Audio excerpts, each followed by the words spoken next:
Le troisième jour, fatigué de compter, l'homme dit que la machine a calculé soit et la machine fut.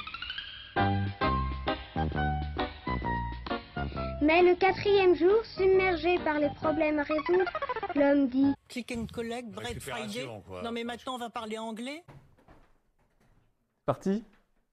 Alors, merci d'être venu pour ce Bitcoin Lausanne Talk, qui est peut-être le premier peut-être qui ne va pas être axé sur la technique ou sur Bitcoin, ou je ne sais pas si on a déjà eu, ou c'est le premier, donc c'est un honneur.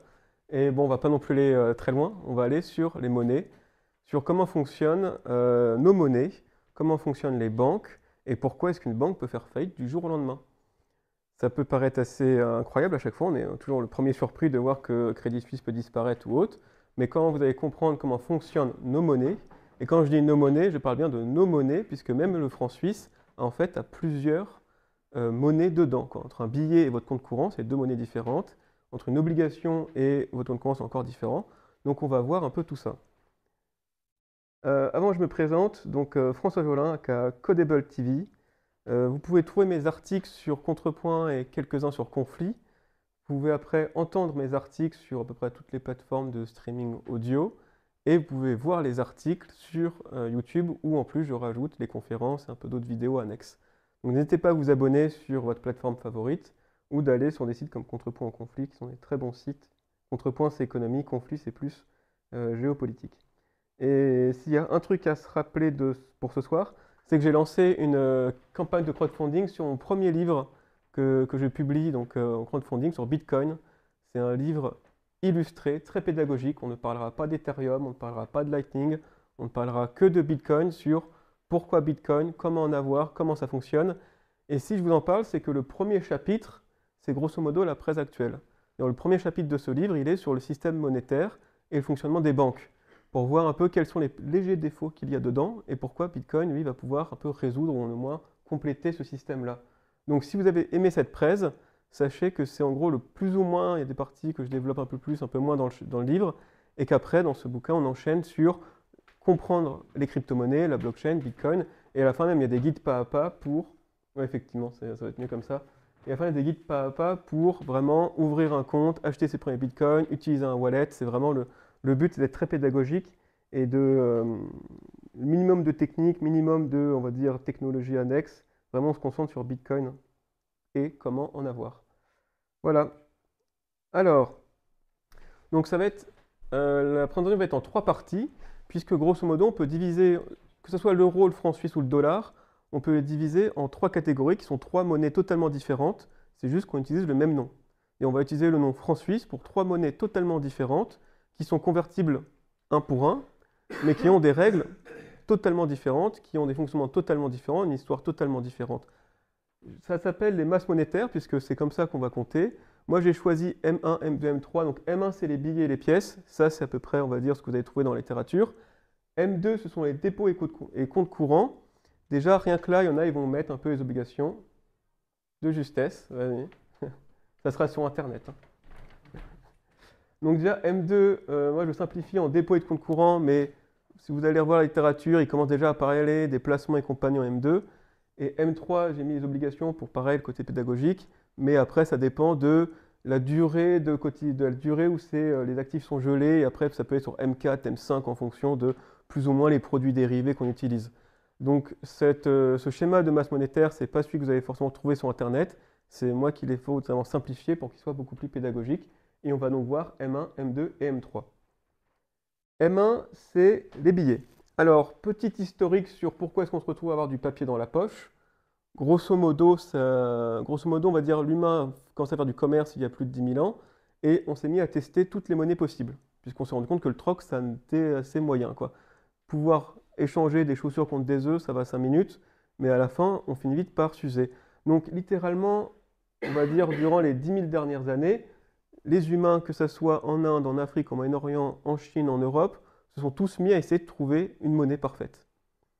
Ils ont utilisé du sel, notamment les Romains, pour conserver, ça a donné le mot salaire. Ils ont utilisé par exemple les épices, notamment au Moyen-Âge en Europe, on utilisait le safran ou le poivre, ça donnait les espèces. Ils ont utilisé du bois, du coquillage, des machins. Ils ont tous à peu près convergé vers des métaux. Et dans les métaux, ils ont tous convergé vers l'argent ou l'or, quoi. Pour différentes raisons, mais à la fin, il y a une sorte de convergence à travers différentes civilisations qui pourtant ne se parlaient pas, ne se connaissaient pas. À la fin, on s'est tous mis d'accord sur l'argent et l'or. Donc l'argent et l'or, c'est ce qu'il y a de meilleur comme monnaie. Le problème, c'est que c'est très lourd, surtout l'or. Et quand on s'est mis à avoir du commerce mondial, notamment avec les commerces triangulaires, l'esclavage ou les colonies, on s'est rendu compte que transporter de l'or et de l'argent, c'était compliqué. Et les Chinois, ce sont eux les premiers qui ont inventé le billet. L'objectif du billet, c'est que c'est une dette qu'a l'État envers vous, en argent ou en or. Donc typiquement, vous allez à Pékin, vous déposez votre or, vous recevez un papier, vous traversez toute la Chine, arrivez à un canton, vous redonnez votre papier, et on vous dit, voilà votre or. C'est ce qu'ont fait les Templiers avec leur réseau, c'est ce qu'ont fait les Vénitiens, c'est ce qu'ont fait les Hollandais, c'est ce qu'ont fait les Anglais. Tout le monde qui, à un moment donné, s'est mis à transporter beaucoup d'or et d'argent, s'est dit, ce serait quand même plus simple que l'or et l'argent ne bougent pas, et qu'on s'échange des papiers. Et c'est la Banque d'Angleterre, la première, qui, on va dire, a scalé le business. Avant, les Chinois, ils étaient un peu des lettres écrites et compagnie. C'est la Banque d'Angleterre qui, vraiment, a lancé le premier billet, on va dire, à usage global pour tous ses citoyens. Et d'ailleurs, le nom est conservé, puisque quand on parle d'une livre sterling, ça date de l'époque où un billet d'une livre sterling vous donnait droit à une livre, soit un poids de 453 grammes, d'argent qualité sterling. Donc le nom a été gardé, mais la conversion, non. Donc ça, les Anglais, ils ont très vite arrêté la conversion. Eux, ils sont pas leur monnaie n'a jamais été une réserve de valeur. Ça se casse la gueule, ça renaît de ses cendres. Le livre sterling, c'est assez bizarre. Donc ça fait très longtemps que le livre sterling n'est plus adossé à de l'argent. Mais par contre, il y a une monnaie qui, elle, depuis toujours, quasiment été adossée à de l'or, c'était le dollar. Le dollar, ça fait depuis des siècles que c'était adossé à de l'or. Une des plus grosses, on va dire, valorisations du dollar, ça a été ce billet émis dans les années 1900, enfin, ça a été émis depuis avant 1900, mais ça s'est arrêté en 1930. Et comme vous voyez, ce billet, il est écrit « In gold coin payable to the bearer on the demand ». Donc ce billet, si vous le déposez, le demandeur, le porteur du billet peut convertir ce billet en pièces en or sur demande. Parce que c'est une reconnaissance de dette, ce billet. C'est un gold certificat, d'ailleurs, c'est écrit ici. Et ce billet de 20 $ vaut exactement, à l'époque, cette pièce de, pareil, 20 $ qui faisait une once d'or. Donc avoir les deux en poche, c'était la même chose. Ça avait la même valeur. C'est une reconnaissance de dette qu'avait le gouvernement américain envers vous. C'est la même chose pour le franc, c'est la même chose pour le franc suisse aussi. C'est-à-dire que vous avez le choix entre soit avoir un billet, soit avoir une pièce d'or. Et le billet était clairement, il n'y avait pas de triche. Il y avait écrit dessus, vous redonnez un agent de l'État, cet agent de l'État doit vous redonner la pièce d'or qui va avec, en poids en or.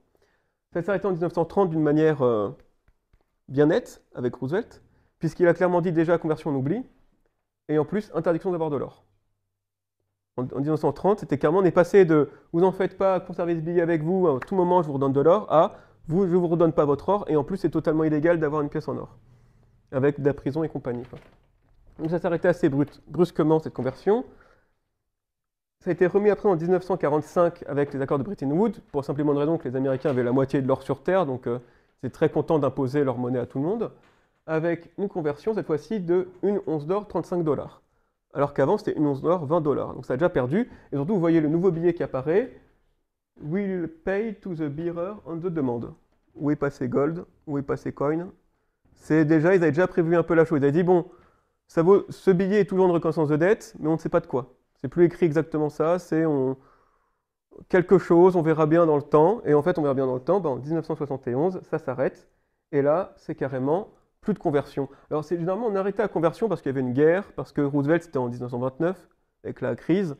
Là, ils ont arrêté, il n'y avait rien. Ils ont juste dit, vu qu'on est maintenant, on domine le commerce mondial et que c'est notre monnaie qui nous a imposé à tout le monde, on arrête et on ne compte pas reprendre la reconversion de sitôt. Ce qui nous donne ces nouveaux billets, ou alors là, vous voyez que où il y a écrit que vous devez on demand, on the bearer quelque part, et c'est plus écrit. C'est là, ils ont changé les billets en disant non, non, maintenant ça c'est mon or, enfin votre or ça devient mon or, et mon billet ça devient votre problème.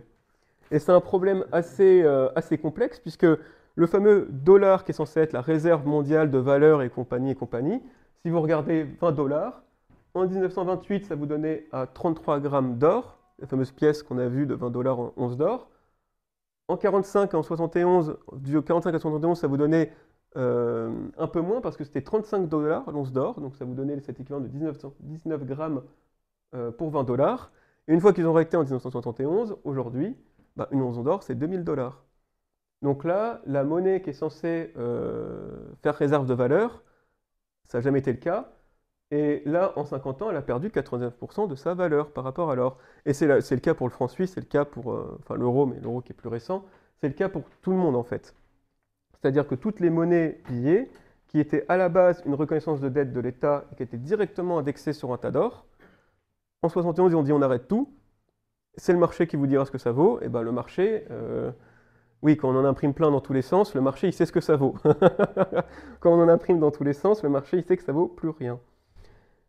Petite citation de George Orwell, l'histoire tout entière était grattée et réécrite aussi souvent que c'était nécessaire. Le changement effectué, il n'aurait été possible en aucun cas de prouver qu'il y a eu falsification.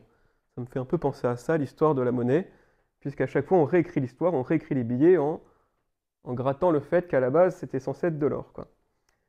C'est une histoire qui se répète. Alors vous avez, voilà, il y a le dollar qui est un bel exemple, mais il y a évidemment l'inflation allemande de 1930, 1923.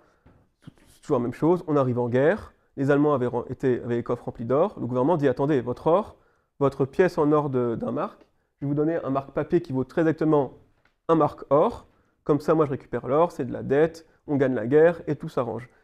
De manière assez incroyable, on est en 18, ils ont perdu la guerre, le ratio est toujours là. Ça, c'est la psychologie humaine, hein. C'est-à-dire, vous avez une dette d'un gouvernement qui vient de perdre la guerre et pourtant, vous ne flippez pas. Là, ça commence à flipper. Je ne sais pas ce que le gouvernement racontait comme mytho, mais ça a marché. Ils ont réussi à faire croire que leur papier valait toujours quelque chose. Et en fait, au bout d'un moment, les gens se sont rendus compte que le papier, c'était du papier. C'était plus de l'or. Et donc, ce qui valait à l'époque une pièce en or pour un billet papier, c'était une pièce en or pour 1000 milliards de papier. Oui, oui, oui, oui. Alors, C'est génial, c'est qu'au bout d'un moment, ils imprimaient les billets que d'un seul côté parce que ça coûtait trop cher. mais au bout d'un moment, ils mettaient même les billets au feu parce que ça coûtait trop cher. Donc cette histoire se répète. Bon, voilà ici l'inflation turque, on ne sait jamais ce que faire d'Organe un peu avec son argent.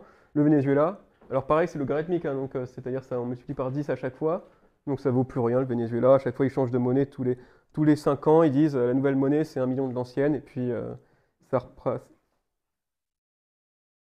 Ah, donc c'est éteint, non? Bon, on ne touche plus à rien. Le Zimbabwe, ça c'est 2008, ça date pas de très longtemps, hein. Le Venezuela non plus, ça date pas de très longtemps. Ça c'est la Hongrie. Il se trouve que la Hongrie, c'est celle où il y a eu le plus d'inflation record. C'est-à-dire que les prix doublaient en moins d'une journée. Et entre si vous achetez votre pain le matin ou le soir, ça doublait le prix. C'était au même niveau à peu près que les Allemands, je crois que c'était un peu plus tard. Le Brésil, qui est aussi un bon joueur, et aussi l'Argentine, qui est un très très bon joueur. Ils ont carrément un monnaie de la dette pour expliquer comment est-ce qu'ils ont fait faillite. Et pourtant, ça n'a pas réussi à prendre les leçons. Donc, voilà pour la première masse monétaire, les billets.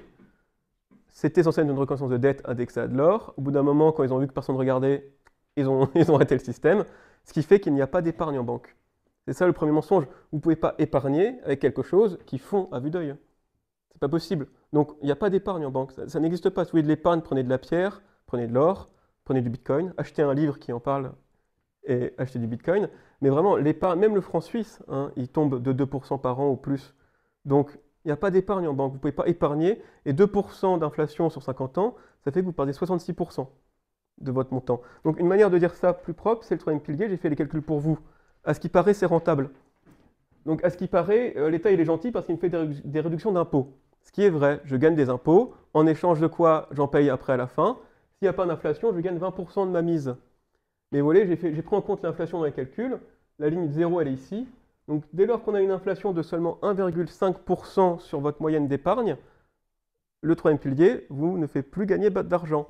Et je rappelle que notre chère Banque nationale vise, elle, une inflation ici, autour de 2%.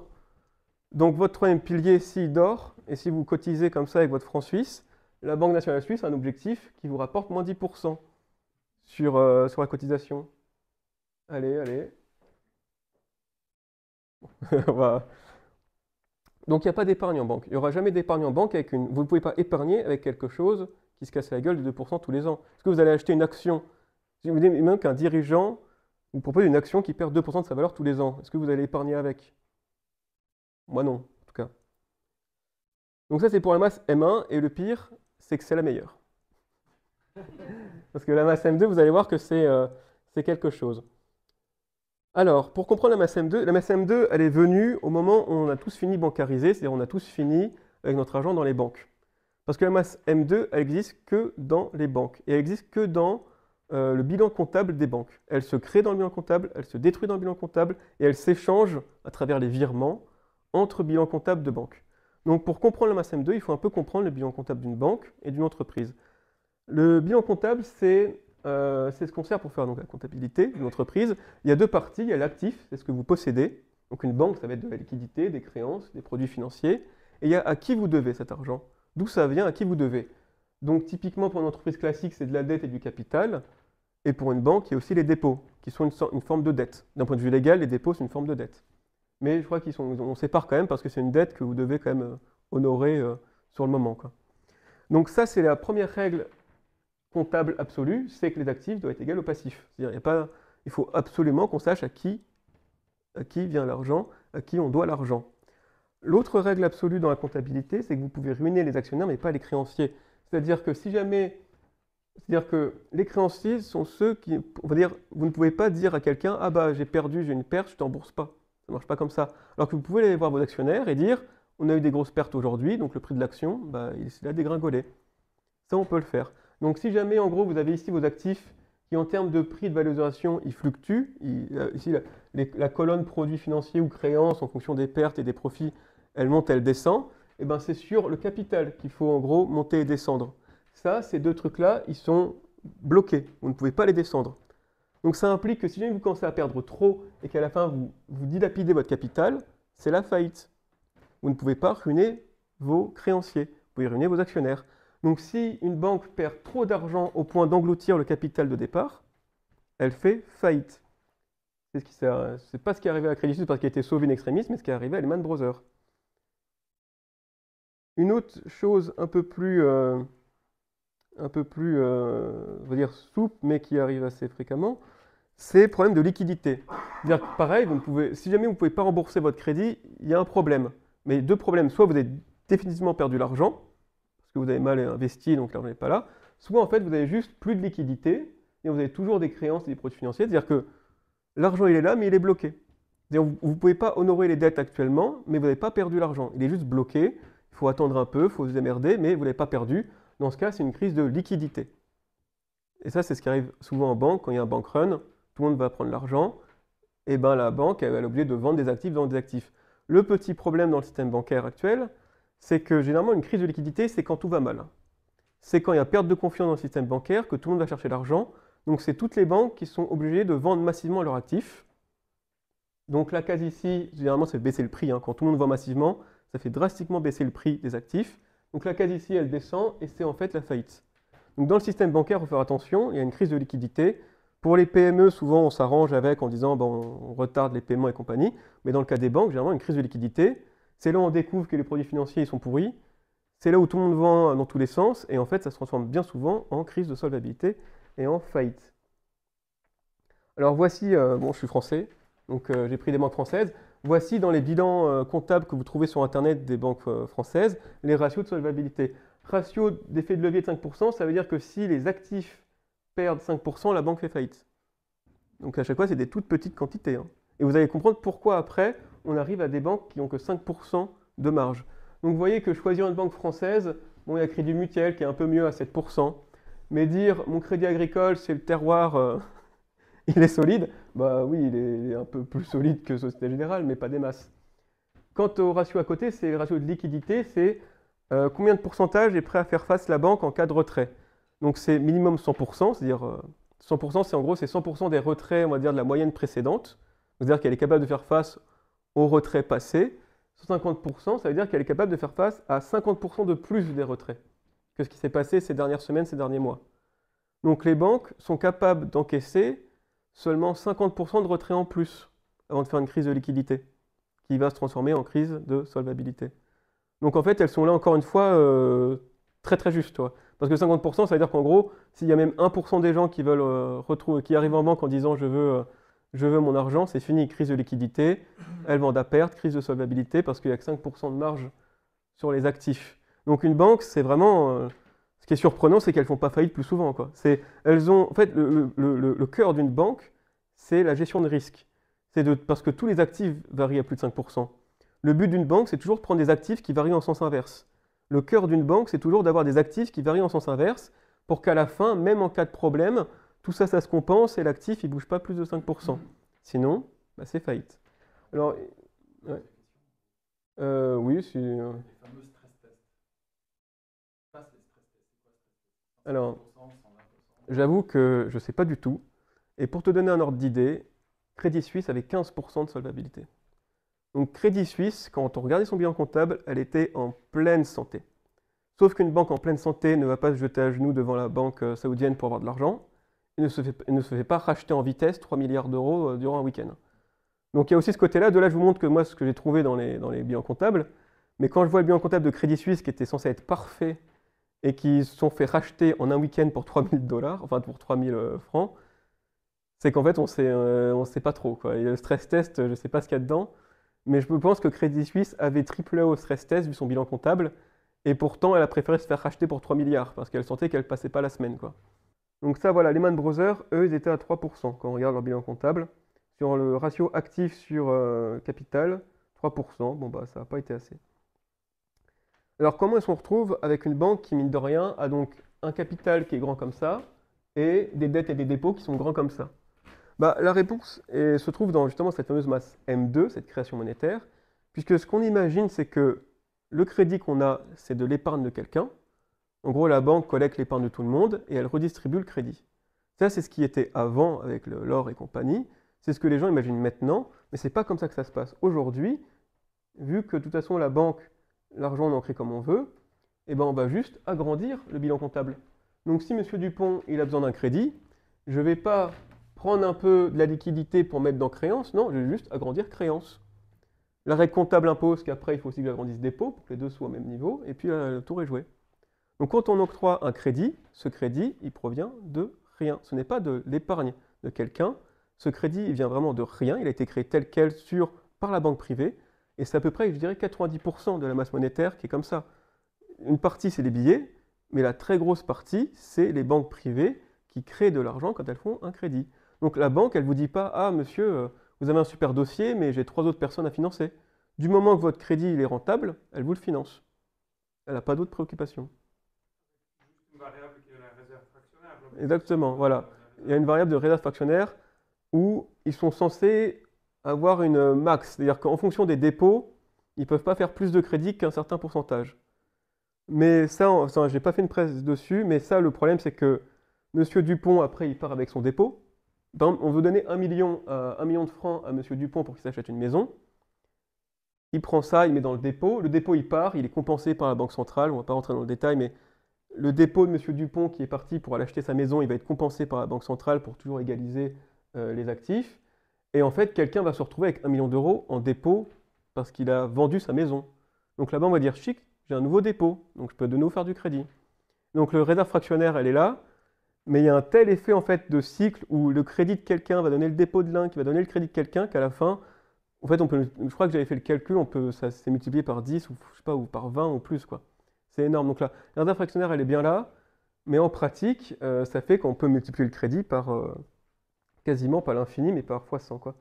Et c'est comme ça qu'on se retrouve avec des banques qui ont une toute petite case capital et une énorme case dépôt et crédit, parce qu'ils peuvent en créer en fait autant qu'ils veulent. Il y a la réserve fractionnaire, mais elle limite pas trop. Ce qui limite beaucoup la chose, et c'est pour ça que les banques centrales jouent dessus, c'est le taux de crédit. Parce que là, vous voyez qu'en gros, la masse monétaire, elle s'accroît plus il y a de crédit, elle se détruit quand on rembourse un crédit, ça je ne l'ai pas dit, mais quand on crée un crédit, elle se crée, quand on rembourse le crédit, elle se détruit. Donc plus il y a de crédits qui s'ouvrent, plus la masse monétaire augmente et l'inflation avec. Plus il y a des crédits qui se ferment, plus la masse monétaire se réduit et il y a une déflation. Donc les banques centrales tentent de jouer à chaque fois sur le taux de crédit pour inciter les gens à prendre un crédit ou plutôt à les fermer, et c'est censé jouer sur l'inflation. Je dis c'est censé parce que typiquement, ça fait jusqu'à ce qu'on avait une inflation incroyable, ça faisait 10 ans qu'on avait un taux zéro et pourtant pas d'inflation. Ce qui normalement c'était pas écrit comme ça dans les livres d'économie des banques centrales. C'était pas censé se passer comme ça. Il y avait une courbe qui disait si votre taux de crédit est à 0, l'inflation est à l'infini. Bon, à la fin, ils ont réduit le taux en disant mais on va quand même pas aller à 0. Bah si, ils sont allés à 0 et pourtant l'inflation n'était pas allée à l'infini, quoi. C'est à cause, voilà, on ne sait pas où est l'erreur.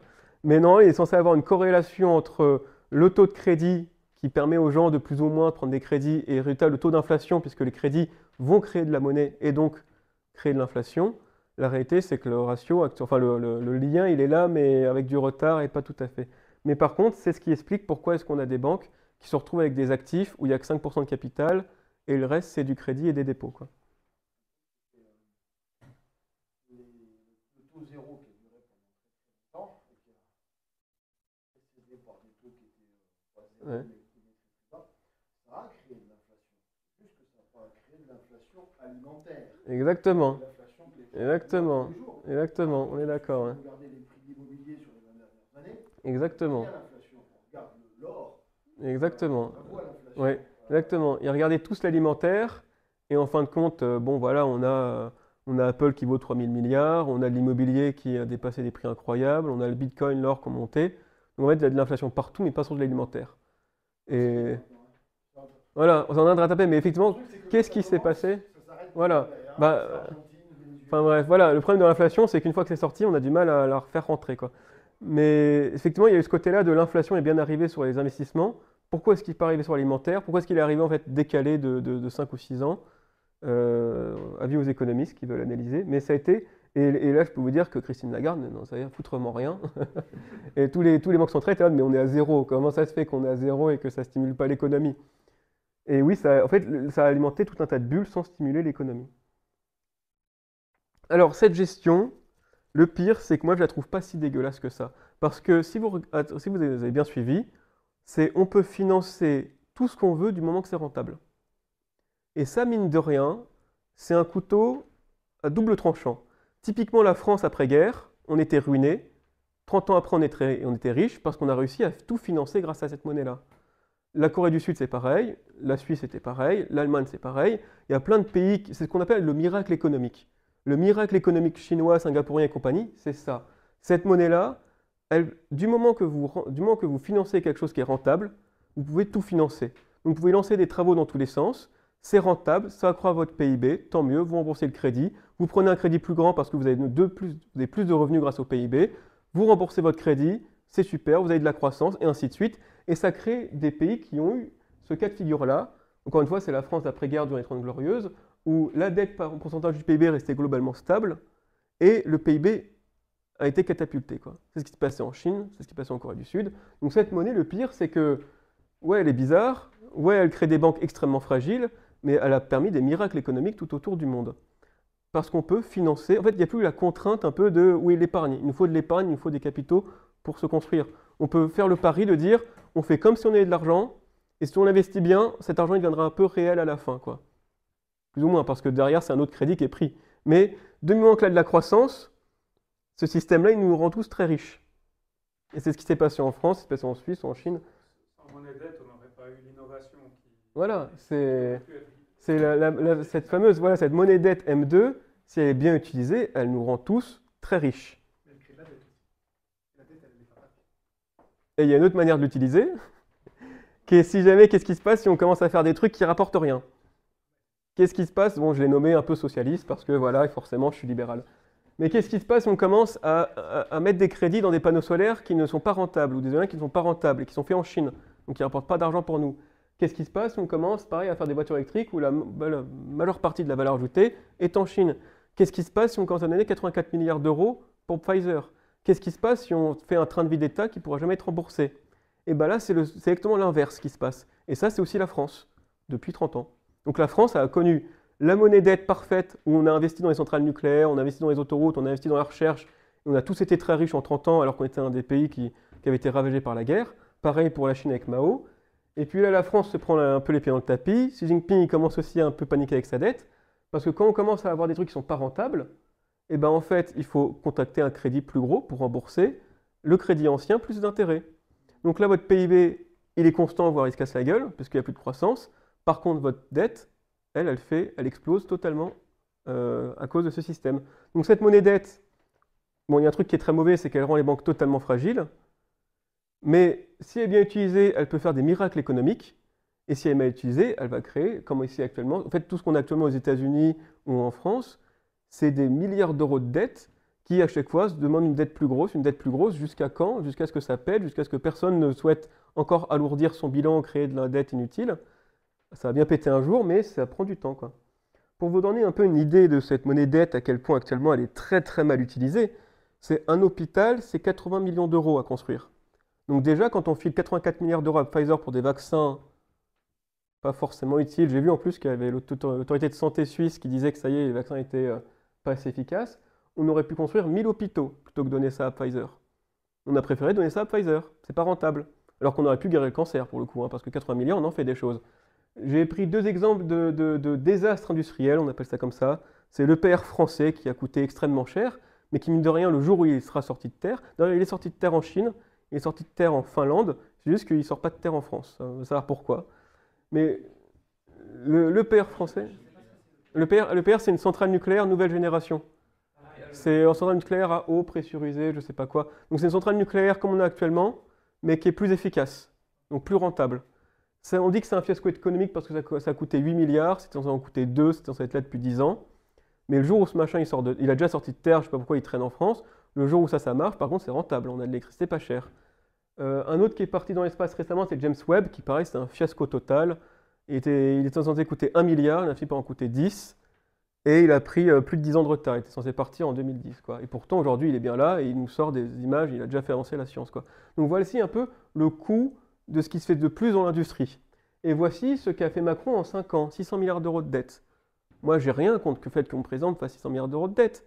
Mais pour ce prix-là, je veux voir 2 porte-avions, des centrales nucléaires partout, un réseau quantique, une station spatiale. Enfin, pour 600 milliards d'euros, vous voyez que pour des fiascos industriels qui coûtent 8 ou 10 milliards, on a des trucs sympas. Donc là, pour 600 milliards d'euros de dette, c'est passé dans rien. Il n'y a pas eu un euro d'infrastructure. On a juste 600 milliards d'euros de dette à rembourser sans un pet de croissance. Je ne vois pas, il est où là, la station spatiale en orbite autour de la Lune. Alors qu'on pour 600 milliards d'euros de dette, on peut avoir des trucs sympas. Le meilleur étant Joe Biden, où je me suis trompé, je crois que ce n'est pas une dette, c'est quand il est arrivé au pouvoir, il a directement été voir la Banque centrale et il a fait injection. Il a appuyé sur le bouton injection et il a injecté 3000 milliards, ce qui est quand même plus que le PIB français, 10% du PIB américain. Pareil, 3000 milliards, je veux commencer à coloniser Mars et la Lune pour 3000 milliards, quoi. Je veux qu'on guérisse le cancer, je veux des trucs sympas.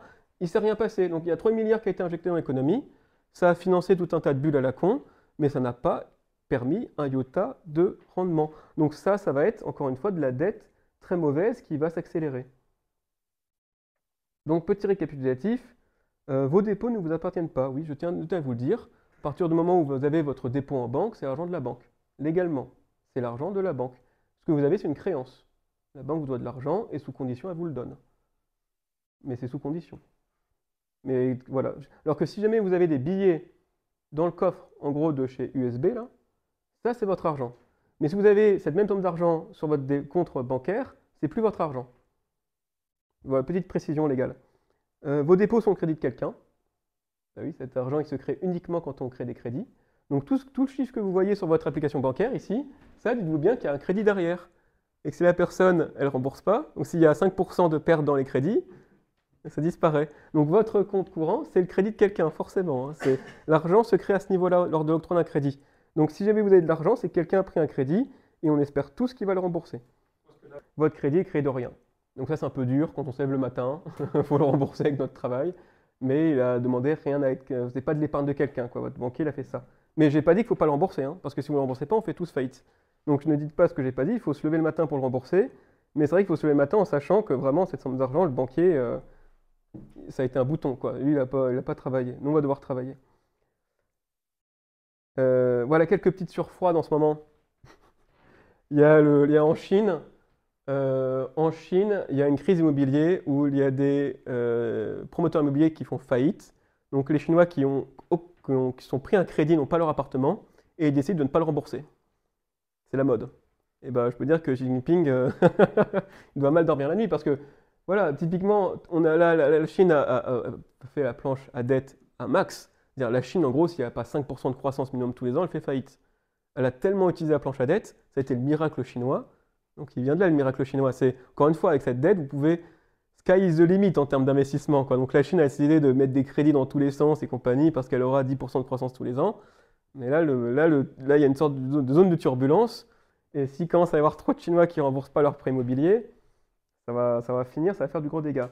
J'ai pas mis la slide, mais on peut la mettre, hein, tout ce qui est écologie. Ça va être chaud, hein. C'est-à-dire que tout le monde qui me parle de décroissance, si on commence à dire avec les scores ESG, on finance que des trucs qui rapportent rien, moi je veux bien, mais prévenez-moi, quoi, je retire mon argent parce que c'est voué à l'échec. C'est-à-dire c'est littéralement avec le système actuel, la décroissance, c'est la ruine. Donc il faudrait penser à avoir un autre système bancaire avant de faire ça, quoi. Avant d'installer des éoliennes qui rapportent rien, il faut changer de système bancaire parce que là, si on fait des rendements négatifs et que c'est ça maintenant le bon score ESG, c'est chaud. Ça, c'est donc maintenant place à la masse monétaire M3. Donc ça, c'est extrêmement vague. La masse monétaire M3, c'est des produits financiers. On pourrait en parler en long, en large et en travers, mais puisqu'on est un peu concentré là sur la monnaie, ce qu'on appelle un franc suisse, un dollar ou un euro, et en plus c'est ce qui est en train de bouger actuellement, on va juste se contenter des obligations. Donc les obligations, c'est tout bonnement la dette d'un État. C'est juste que plutôt que ce soit une dette un peu où l'État doit rembourser celui qui a donné la dette, c'est un véritable produit financier phare qui est actuellement dans toutes les banques et qui s'échange à travers le marché obligataire et compagnie. Donc tout simplement, c'est l'État dit j'ai besoin de 100 euros, enfin 100 dollars, vous donnez 100 dollars, il vous donne une obligation disant dans un an je te dois 1%, donc je te dois 101 dollars. Ça c'est le cas simple, donc après, dans un an, on retourne l'obligation et l'État nous redonne 101 dollars. Puisque c'est l'État déjà, l'État est considéré comme éternel, donc il peut faire rouler sa dette, c'est-à-dire qu'il peut prendre une dette pour rembourser une autre. Donc on se dit, il pourra toujours rembourser ma dette par une nouvelle dette. Et dans le pire des cas, ma dette est en dollars, c'est lui qui détient le dollar, c'est lui qui peut en créer. Donc on considère que c'est quand même sacrément fiable une obligation, parce que même si ça va mal, l'État, soit il prend une nouvelle dette, soit il crée de l'argent. Donc on est quasiment sûr d'avoir de nouveau une obligation, on est toujours sûr de se faire rembourser l'obligation. Après peut-être que le dollar ne vaudra plus rien, mais au moins on aura nos 101 dollars, quoi.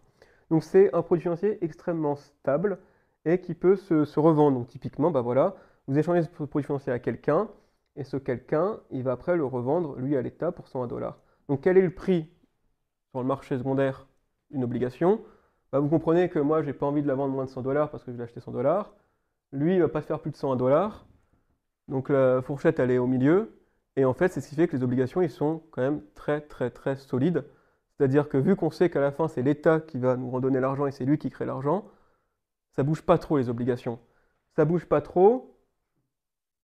Ça bouge pas trop, sauf quand vous avez une obligation à 100 dollars qui rapporte 1%, parce que l'État en a distribué des milliers, des millions pendant 10 ans, quoi, et que tout d'un coup, l'État il rehausse ses taux et qui vous fait des 100 dollars pour 3%. Là, la question, c'est qui veut encore vous l'acheter, votre obligation? Maintenant que l'État il fait la même pour 3%, vu qu'il a remonté ses taux très vite, ça fait des années qu'il distribue des obligations. Allez, faut bouger un peu. Voilà. Ça fait des années qu'il distribue des obligations à 0% et tout d'un coup il en fait à 4%, à 5%. Donc qui en veut? Bah là, le problème c'est que personne, à moins que vous baissez le prix. Et donc là, l'obligation qui était censée jamais bouger, elle se met à bouger. Et ça a été le carnage de l'été dernier, ça. Le carnage de l'été dernier, c'est que le marché obligataire, qui normalement fluctue déjà entre -5 et +5, et c'est déjà beaucoup, avec la politique des banques centrales qui ont remis leurs taux très vite, ça a fait chuter le marché à 20%. Et ça, personne ne l'a vu venir. Le marché obligataire n'est pas censé chuter de 20%. C'est vraiment le truc où on se dit, ça, il n'y a pas de problème, c'est pas la peine de le sécuriser. Vous voyez, à chaque fois on dit, il faut toujours les banques qui mettent un actif en face d'un autre pour que quand ça tombe, ça ne fasse pas de bruit. Mais devant une obligation, on ne met pas un actif devant un autre. C'est tellement solide qu'on n'en met pas. Donc quand ce machin-là, il prend 15%, et ben en fait, lui, pour le coup, il fait vraiment 15% en moins chez les banques. Et c'est exactement ce qui s'est passé chez Silicon Valley. Alors, je ne sais pas si... Voilà, c'est bon. Silicon Valley Bank, non, enfin, oubliez ça pour Silicon Valley Bank, en gros, c'était une banque qui était très liée dans la tech.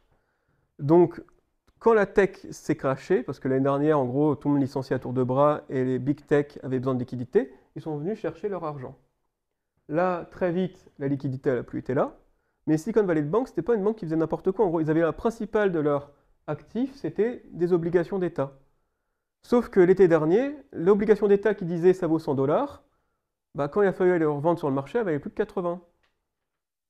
Donc là, la case ici, elle s'est mise à dégringoler d'un coup, et ça fait faillite. C'est pour ça que Silicon Valley Bank a fait faillite. C'est tout simplement, ils étaient gorgés d'obligations, sans se couvrir, parce qu'une obligation, c'est censé être très stable, et là, pas de bol, au même moment où les big tech demandent leur argent, et ben, le marché obligataire s'est cassé la gueule. Et la réalité, c'est que c'était ça pour toutes les banques. C'est-à-dire toutes les banques, l'année dernière, un peu trop maintenant, je crois que ça s'est un peu calmé le marché obligataire, mais étaient devant. Donc ici, en gros, vous voyez, c'est une banque qui est assez saine, c'est Martin Morel, c'est une petite banque française. Ils ont beaucoup de fonds propres, ça veut dire beaucoup, mine de rien, et ils n'ont pas beaucoup de produits financiers. Et ça, c'est BNP Paribas, où le fonds propre, il est ici, et les magouilles, elles sont là. Et donc, là-dedans, combien vous valorisez votre obligation maintenant? Parce que si vous dites, mon obligation, elle vaudra $100, 101 dollars, parce que bah, j'irai bien la revendre à 101 dollars dans 5 ans, bah, elle vaut 101 dollars et vous êtes solvable. Si maintenant vous êtes honnête et dire, bah non, le marché, il me la vend à 80, donc tout ça, c'est censé se dégringoler, vous faites faillite.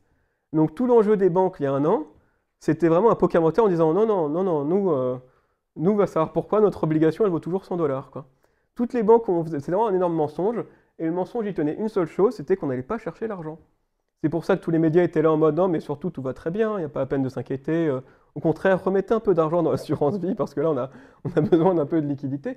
C'est parce que littéralement, si l'été dernier, même pas 3% des gens étaient partis chercher leur argent, tout le système financier sautait. Il sautait parce qu'ils étaient obligés d'aller revendre des obligations qui ne s'étaient pas couvertes à moins 20%. Et alors là, je vous rappelle qu'il suffit de faire moins 5 pour que ça crève, hein. Donc l'été dernier, le système a été sauvé uniquement, je dirais, par l'ignorance des masses. Vraiment, c'est-à-dire que parce que les médias ont joué leur rôle en disant, surtout, il ne faut pas leur dire d'aller chercher l'argent, quoi. Si on serait allé chercher l'argent un peu en mode panique, il n'y aurait pas une seule banque debout. Parce que le marché obligataire qui s'écroule, c'est vraiment la catastrophe. Et donc, vous voyez que la masse monétaire M3, qui encore une fois, la masse monétaire M3, c'est ça, hein, c'est les instruments financiers. Là, je vous ai parlé du plus simple, qui est celui qui est censé, qui n'est pas bougé, qui est très simple à comprendre et compagnie. Il y en a d'une complexité incroyable, et toute la question, c'est de savoir, mais combien ça vaut? Et même les banques, je pense, ne le savent pas trop et ne veulent pas le savoir. Donc quand vous êtes, le troisième, je crois que c'était un peu la fin, voilà, la cinquième mensonge, c'est votre placement ici, le chiffre, personne ne sait ce que c'est. Personne ne sait. On l'a foutu dans tout un tas de produits financiers, et même les obligations qui sont censées rester stables ne sont pas stables. Donc quand vous avez des produits financiers et que ça part, par exemple, typiquement les assurances vie en France, c'est 80% d'obligations d'État. Le fameux livret A, c'est 60%, je crois, d'obligations d'État. Donc les produits financiers qu'on a, nous particuliers, c'est souvent des obligations d'État ou des ETF ou des trucs comme ça. Et la réalité, c'est qu'ils nous donnent un chiffre pour être gentils, et surtout, ils nous donnent le chiffre qui leur permet d'être solvables. C'est plus ça la réalité, hein. C'est pas le vrai chiffre du marché. C'est le chiffre qu'il faut mettre dans la case pour être solvable. Mais même eux ne pourraient même pas dire des fois combien vaut leur obligation d'État. On peut directement parler du deuxième pilier et puis de notre caisse ABS, hein. C'est là-dedans que tout est investi. Donc à quoi ça tient? Je ne parlais pas d'AVS, là j'ai reçu un être récemment. C'est encore vif. Oui, donc voilà. Donc ils mettent tout ça dans des... Et ça, c'est considéré aussi un peu comme de la monnaie, parce que déjà, on nous la montre comme de la monnaie sur notre application bancaire, mais surtout, il faut voir qu'une obligation d'État, ça va être de la monnaie dans le futur, hein. C'est-à-dire que bah, si vous attendez assez longtemps, à la fin, vous allez avoir du vrai dollar, qui est créé de je ne sais où, mais vous allez avoir du vrai dollar. Le problème, et surtout, le problème, c'est qu'encore une fois, quand vous savez que le système n'est pas stable, moi j'avoue que voilà, j'ai honte, hein, mais quand j'ai vu le marché obligataire se casser la gueule, j'ai retiré toute mon assurance vie. Donc si tout le monde l'avait fait, ça aurait été faillite. Donc merci de ne pas l'avoir fait. Mais il y a un peu ce côté-là de oui, vu qu'on a tout notre argent dans ces banques, qu'on sait qu'elles font faillite du jour au lendemain, la moindre rumeur, c'est fini. C'est fini. Alors qu'on aurait un peu plus, je trouve, d'or, de bitcoin ou des trucs à côté, on serait peut-être un peu plus relax en regardant les news. Mais là, la plupart des gens ont tout leur argent dans leur application. Ils ont bien compris que ça pouvait se faire faillite du jour au lendemain et que quand ça fait faillite, ça serait les derniers au courant. Donc ça accroît encore un peu la chose. Il est quelle heure là? Il est déjà 20h. J'avais une slide, alors ça c'est un peu une slide, c'est mon opinion. Comment expliquer ça? Mais au départ, on a toujours une monnaie avec laquelle on ne peut pas trop tricher. Typiquement l'or. Ensuite, l'État crée un système de dette très simple pour lui, qui lui permet de s'endetter un max et d'échanger ça avec tout le monde. Ce système de dette devient quasiment une monnaie. Et au moment où ça devient une monnaie, il dit « Ah, bah c'est plus qu'une monnaie ». Et il dit « C'est plus de la dette ». Et là, je trouve qu'on a à peu près la même chose. On avait un système qui, certes, était bizarre, mais mine de rien, celui-là, on ne peut pas tricher. Je rappelle, 5% des actifs en moins, ça fait faillite. Donc, il faut rembourser le crédit dans ce système-là. L'État a créé des obligations avec tout un tas de produits financiers derrière. Les obligations sont quasiment devenues une sorte de monnaie à l'heure actuelle, puisque c'est ça qui est gorgé en termes de placement, d'investissement et compagnie. Et on sent que les États commencent à dire ah, finalement, les obligations, on va peut-être pas tous les rembourser. Donc ils sont en train de nous refaire le coup un peu du billet, quoi. C'est-à-dire, leur dette est devenue une sorte de monnaie, et quand leur monnaie, en fait, est tellement ancrée en termes de moyens d'échange, de placement et compagnie, ils disent ah, ben en fait, compte, c'est plus une dette. Et je trouve qu'ils sont en train un peu de nous refaire ça avec les obligations, et on va redebasculer sur une nouvelle monnaie en disant ah oui, cette monnaie-là, on l'oublie, voilà, c'est plus une dette, au revoir, nouveau système bancaire, et ça va être le e-dollar, quoi. Ils sont un peu, je suis en train de préparer la deuxième, enfin, ils avaient déjà fait le coup une première fois, ils sont en train de nous refaire le coup une deuxième fois en disant la dette, je la rembourse plus, et j'ai une nouvelle monnaie à vous proposer, quoi. On fait les deux lignes séparément, je vois pas le parallèle que tu fais. Là, c'est qu'en gros, alors c'est un peu mon avis sur le long terme, mais c'est qu'ici vous avez des monnaies avec lesquelles vous devez rembourser. C'est pas des trucs, c'est de l'or, vous devez le rembourser. Enfin, vous pouvez pas laisser un trou dans la caisse, quoi, grosso modo. Vous ne pouvez pas lancer. Donc, l'État commence toujours avec une monnaie dans laquelle on ne peut pas laisser un trou dans la caisse. Puis après, il se crée une monnaie secondaire dette. Donc, c'est sa dette à lui, en disant ouais, mais t'inquiète pas, donne-moi ta monnaie là qui est sympa comme tout, qui est solide. Moi, je te donne une monnaie qui est tout aussi solide, t'inquiète pas. Cette monnaie qui est de la dette de l'État déguisée, quand une fois qu'elle est bien injectée dans l'économie, il dit en fait, je ne rembourse plus, et j'ai une nouvelle monnaie très solide. Qui était... Ah bah là, ici, avec le billet, il a dit le billet vous donne plus un accès à l'or, quoi. Donc quand il a dit le billet, il n'y a plus de ratio de conversion, il a dit je fais défaut sur ma dette, mais déguisée. Le billet, à la base, c'était une dette en or. Hein. Voilà, c'est ça, oui, c'était ça au début. C'est ça au début.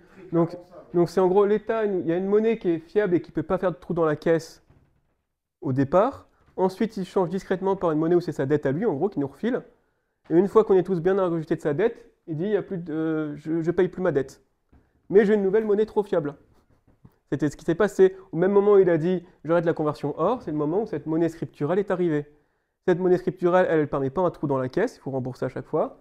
Il a créé des obligations, où j'avoue, même moi je ne sais pas comment actuellement les États font pour se financer, enfin, sachant que le système-là ne permet pas non plus de financer un mec qui n'a pas d'argent, enfin qui ne rembourse pas, et l'État réussit à trouver un système avec des obligations où lui, il peut ne pas rembourser et créer une dette de plus en plus grosse à chaque fois, comme un peu avec les billets.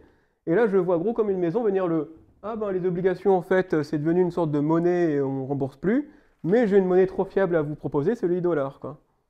Je sens le coup venir, et ils l'ont déjà fait dans le passé. Enfin bon, ça c'est un peu prédiction future pour la monnaie, où je sens qu'il va y avoir une autre monnaie encore qui va arriver, ça va être le e-dollar ou le e-franc, et ils vont le faire au même moment où ils font défaut sur les obligations, quoi.